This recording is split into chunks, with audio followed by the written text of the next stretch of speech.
बचपन में सोते वक्त कहानियाँ सुनना तो हम सबको बहुत पसंद था और कहीं न कहीं हम सब सोचते हैं कि काश वो कहानियाँ सच होती। आज की स्टोरी में भी एक लड़की को अपनी पसंदीदा फेरी टेल जीने का मौका मिलता है। मूवी की शुरुआत वेंडी नामी लड़की से होती है जिसकी बोर्डिंग स्कूल जाने से पहले आज अपने घर में आखिरी रात है। वेंडी के छोटे भाई जॉन और माइकल मशहूर फेरी टेल के पीटर पैन और कैप्टन हक बने आपस में लड़ते नजर आते हैं, जिस पर वेंडी भी उनके साथ बच्ची बनी खेलने लगती है। पर इस चक्कर में वो लोग शीशा तोड़ देते हैं, जिस पर उनके पिता आके वेंडी को बड़े होने की वजह से ऐसी बेवकूफ हरकतों पे डांटने लगते हैं। इस सब की वजह से वेंडी बहुत हर्ट हो जाती है, तो उसकी मॉम आके उसे समझाती है कि अब वो बड़ी हो गई है, तो उसे वैसे ही एक्ट करते हुए अपने भाइयों को अच्छी बातें सिखाने की जरूरत है। यहाँ हमें पता चलता है कि वेंडी बोर्डिंग स्कूल जाने के लिए तैयार नहीं है, क्योंकि वो स्कूल असल में लड़कियों की ग्रूमिंग के लिए है, जहाँ उन्हें अच्छी पत्नी बनने की ट्रेनिंग दी जाती है। और वेंडी को अपनी माँ की तरह जिम्मेदारियों से भरी जिंदगी नहीं चाहिए,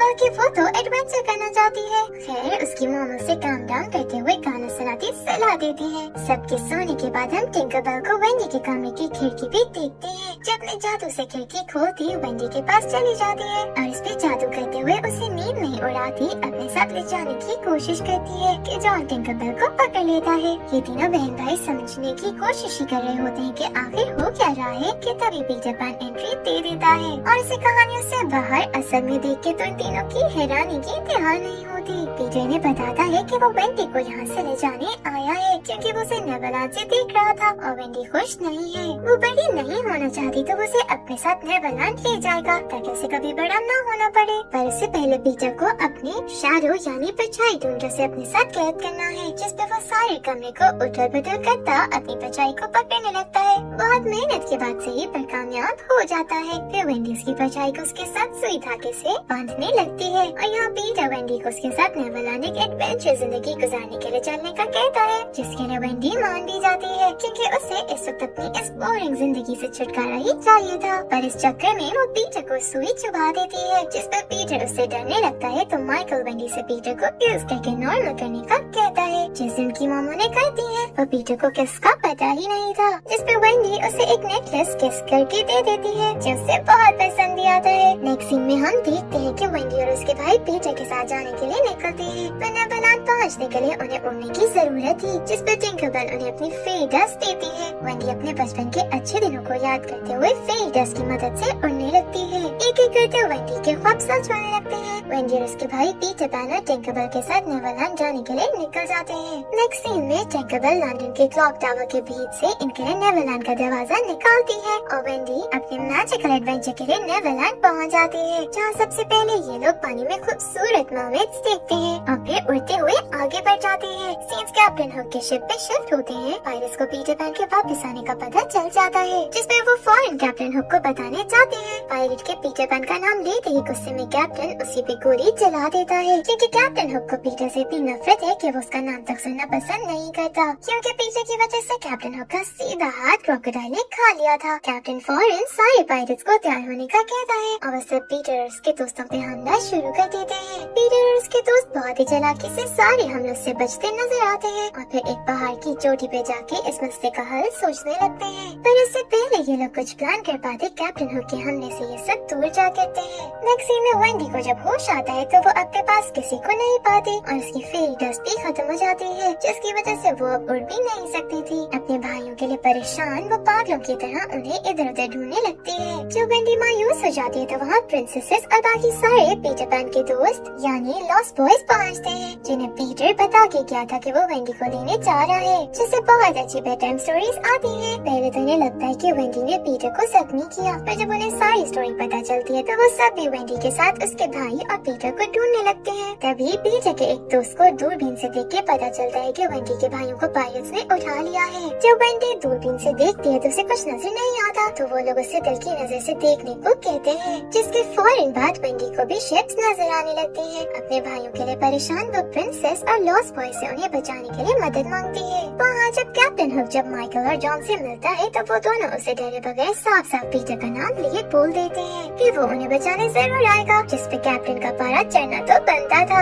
इससे वो दोनों को लिए रॉक स्कल आइलैंड जाने का कहता है, जहाँ ये पायरेट्स तभी जाते हैं जब इन्होंने किसी की बलि देनी हो। ये जान के वेंडी और परेशान हो जाती है, तो प्रिंसेस उसे यकीन दिलाती है कि वो उसके भाइयों को कुछ नहीं होने देगी और वो सभी शॉर्टकट से आइलैंड तक पहुंचने के लिए निकल जाते हैं। पायरेट्स और वेंडी एक ही टाइम पे आइलैंड पहुंचते हैं, जहां पायरेट्स वेंडी के भाइयों को एक जगह बांध देते हैं जहां क्रोकोडाइल आके उन्हें खा लेगा, क्योंकि कैप्टन हुक को सिर्फ पीटर से नहीं बल्कि हर बच्चे से नफरत है और वो नेवरलैंड को बच्चों से पाक करना चाहता है। अब वेंडी और उसके दोस्त सोच ही रहे होते हैं कि वो माइकल और जॉन को कैसे बचाएंगे कि तभी कैप्टन हुक को अपने एक पायरेट पे शक होने लगता है। उसका शक सही भी था, क्योंकि वो पायरेट पीटर पैन था जो अपनी असली हुलिये में आते हुए पायरेट्स के साथ एक मजेदार लड़ाई करना शुरू हो जाता है और एक एक करता सबको पानी में गिरा देता है, जिसके बाद हम पीटर और कैप्टन हुक के बीच लड़ाई देखते हैं। और वहीं दूसरी तरफ वेंडी और बाकी सब उसके भाइयों को आजाद करने में लग जाते हैं, जहाँ टिंकरबेल अपने मैजिक से लॉक खोलते हुए उन दोनों को आजाद करवा देती है। अब पीटर कैप्टन हुक को एक अच्छी टक्कर देते नजर आता है, पर फिर वेंडी को देख के वो डिस्ट्रैक्ट हो उससे बात करने लगता है, जिस बात का फायदा उठाते हुए कैप्टन हुक पीटर की परछाई पे हमला करते मारने ही लगता है कि वहाँ क्रोकोडाइल आ जाता है, जो कैप्टन हुक को अपने मुंह के अंदर लेने ही लगता है कि पायरेट उस पे हमला करता कैप्टन हुक को बचा लेता है। अब यहाँ कैप्टन हुक और पीटर अपनी दुश्मनी भूल के जान बचाने की कोशिश में लग जाते हैं, जहाँ एक तरफ पीटर सब बच्चों को लिए वहाँ से निकलता है तो दूसरी तरफ कैप्टन हुक जैसे तैसे अपने सारे पायरेट्स के साथ वहाँ से निकल जाता है। बाहर आके वेंडी पीटर पे ऐसे अपनी और बाकी सबकी जिंदगी खतरे में डालने पर गुस्सा होती है, पर पीटर बहुत ओवर कॉन्फिडेंट होता उसे कहता है कि किसी को भी परेशान होने की जरूरत नहीं है, क्योंकि कहानी के आखिर में जीत पीटर की ही होनी है और वो सबको बचा लेगा।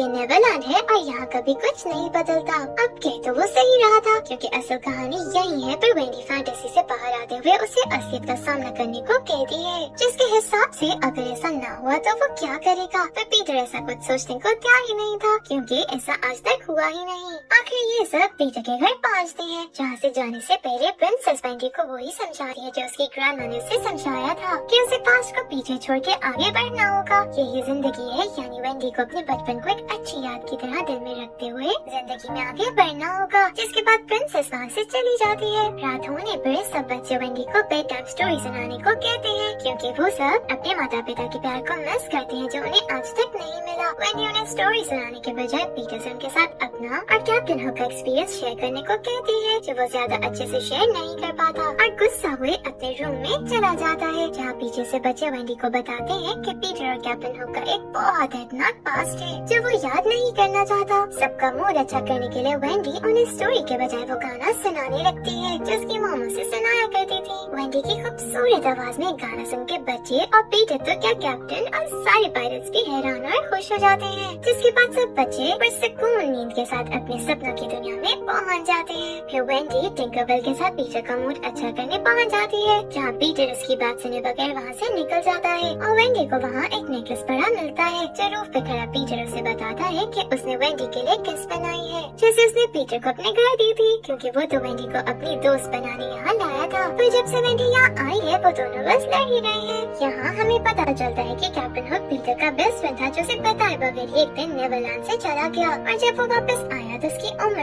ज्यादा हो चुकी थी, जिस वजह से पीटर उसे पहचान नहीं पाया। यही नहीं, वो बहुत क्रूएल और अजीब भी हो चुका था, जिसपे दोनों दुश्मन बन गए और ये दुश्मनी आज तक चल रही है। पीटर मजीद इस बारे में कोई बात किए बगैर वेंडी को वहाँ से जाने का बोल देता है। नीचे जाने पर वेंडी देखती है कि कैप्टन हुक और बाकी पायरेट्स उसकी गाने की आवाज सुन के पीटर के हाइडआउट तक पहुँच गए हैं, जहाँ सारे पायरेट्स बच्चों और वेंडी को पकड़ लेते हैं, जबकि कैप्टन हुक ऊपर पीटर के कमरे में उसे मारने चला जाता है। पीटर को किसी के रूम में आने की आवाज तो आ जाती है, जिस पर वो कैप्टन हुक को चकमा देने की पूरी कोशिश करता है, पर फिर भी कैप्टन हुक उसे जख्मी करते हुए इतनी ऊपर से नीचे फेंकता मारने में कामयाब हो जाता है, जबकि टिंकरबेल को भी कैद करता उसकी मदद नहीं करने देता। सब पीटर को इसे अपने सामने मरा देख के दुखी हो जाते हैं, पर कैप्टन हुक अपनी जीत की खुशी मनाता बाकी सबको अपना बांदी बनाने वहाँ से ले जाता है। वहाँ पीटर की परछाई उसे निकलते हुए प्रिंसेस के पास मदद के लिए जाती है, जहाँ प्रिंसेस को अंदाजा हो जाता है कि पीटर किसी मुश्किल में है और वो फौरन उसकी मदद के लिए निकल जाती है। यहाँ वेंडी कैप्टन हुक से उसकी साइड की स्टोरी जानने की कोशिश करती है कि आखिर वो अपने बेस्ट फ्रेंड यानी पीटर की जान का दुश्मन क्यों बना हुआ है, जिस पर उसे पता चलता है कि वो खुद नेवरलैंड छोड़ के नहीं गया था, बल्कि पीटर के बर्ताव की वजह से उसने ये फैसला लिया, क्योंकि पीटर ये बात समझ ही नहीं पा रहा था कि कैप्टन हुक अपनी माँ को मिस कर रहा है। कैप्टन हुक गया तो अपनी माँ की तलाश में था, पर कभी उन्हें ढूंढ नहीं पाया और जब दुनिया से धक्के खा के वो यहाँ वापस आया तो पीटर ने अपने दोस्त को पहचानने से इनकार कर दिया, जिसमें कैप्टन हुक बहुत टूट गया। यहाँ हमें कैप्टन हुक का भी एक सॉफ्ट कॉर्नर देखने को मिलता है, जिसको वो वापस काबू करते हुए पायरेट्स को सारे बच्चों को मारने का हुक्म दे देता है। पर वेंडी ऐसा कैसे होने दे सकती थी, इसलिए खुद सबके लिए कुर्बानी देते हुए कैप्टन हुक से डील करती है कि वो इन सारे बच्चों को अपने पास रख ले, क्योंकि वो सब बहुत अच्छे पायरेट साबित हो सकते हैं और उनके बदले उसकी जान ले ले, जिस पे कैप्टन हुक मान भी जाता है। सीन्स पीटर पे शिफ्ट होते हैं, जिसे प्रिंसेस मरहम पट्टी करते हुए वापस होश में लाती है, पर फेरी डस्ट खत्म होने की वजह से पीटर अब उड़ नहीं पाता, जिसमें प्रिंसेस उसकी मदद करती है, उसके दोस्तों तक पहुंचने का वादा करती है।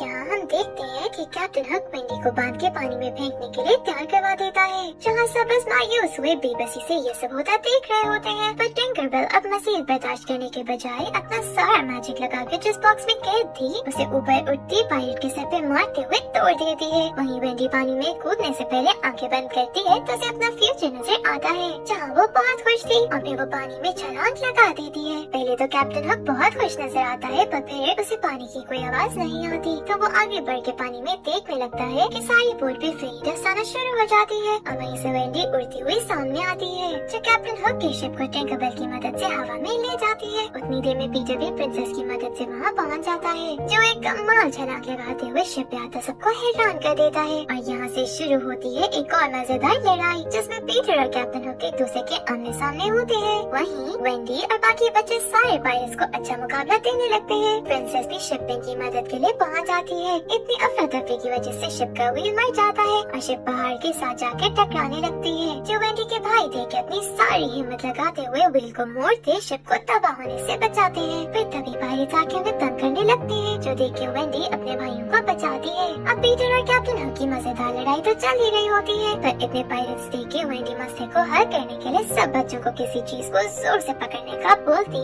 शिप उल्टा देती है, जिसमें सारे पायरेट्स पानी में जा गिरते हैं और पीटर को वेंडी पानी में गिरने से बचा लेती है। यहाँ फाइनली पीटर अपनी गलती के लिए कैप्टन हुक से माफी मांगता है और एक बार फिर दोस्ती का हाथ बढ़ाता है, पर कैप्टन हुक के अंदर नफरत इतनी बढ़ चुकी थी कि वो अब किसी किस्म की दोस्ती के लिए तैयार नहीं था, जिस पर आखिर वो हारते हुए पानी में जा गिरता है। जिसके बाद वेंडी पीटर से कहती है कि अब इन लॉस्ट बॉयज को उनका घर मिल जाना चाहिए। जिसके बाद नेक्स्ट सीन्स में हम शोर की वजह से वेंडी के माता पिता की आंख खुलते देखते हैं, जब अपने बच्चों के रूम में सारे लॉस्ट बॉयज को देख के हैरान रह जाते हैं, जहाँ वेंडी उन्हें सब एक्सप्लेन करती है। जिसके बाद पीटर के पास रूफ पे जाती है, जहाँ से पता चलता है कि ये घर पीटर का ही था, पर एक दिन उसकी मॉम से लड़ाई हो गई, जहाँ उन्होंने उससे बड़े होने का बोला और वो भी वेंडी की तरह इसके लिए तैयार नहीं था, इसलिए घर छोड़ के भाग गया। यहाँ वेंडी उसे बताती है कि उसे एहसास हो गया है कि वो गलत थी, क्योंकि लाइफ का सबसे बड़ा एडवेंचर तो बड़ा होना है। जो सारा कुछ इंसान इस जर्नी में फेस करता है वही सबसे अच्छा एक्सपीरियंस है, इसलिए वो बड़े होने के लिए तैयार है और पीटर से भी एक साथ यहाँ रह के इस एडवेंचर का हिस्सा बनने को कहती है। पर पीटर आज भी बड़े होने को तैयार नहीं था, इससे टिंकरबेल के साथ शिप पे वापस नेवरलैंड के लिए निकल जाता है, जहाँ लॉस्ट बॉयज और वेंडी आंखों में आंसू लिए अपने इस दोस्त को अलविदा करते हैं। वेंडी के पेरेंट्स भी लॉस्ट बॉयज की खुशी खुशी जिम्मेदारी ले लेते हैं और इसी के साथ इस मूवी का यही एंड हो जाता है, जो हमें बहुत से लेसन देती है, जैसे कभी भी किसी को उसकी साइड की स्टोरी सुने बगैर विलन नहीं बना देना चाहिए। क्या पता उसके हालात ने उसे ऐसा बनने पे मजबूर किया हो, और ये कि इंसान कभी भी पास में नहीं जी सकता, उससे हमेशा आगे बढ़ना ही पड़ता है। इसलिए अच्छी यादों को दिल में रखिए और जिंदगी में हमेशा अच्छे की उम्मीद के साथ आगे बढ़ते रहना चाहिए। Thank you for watching.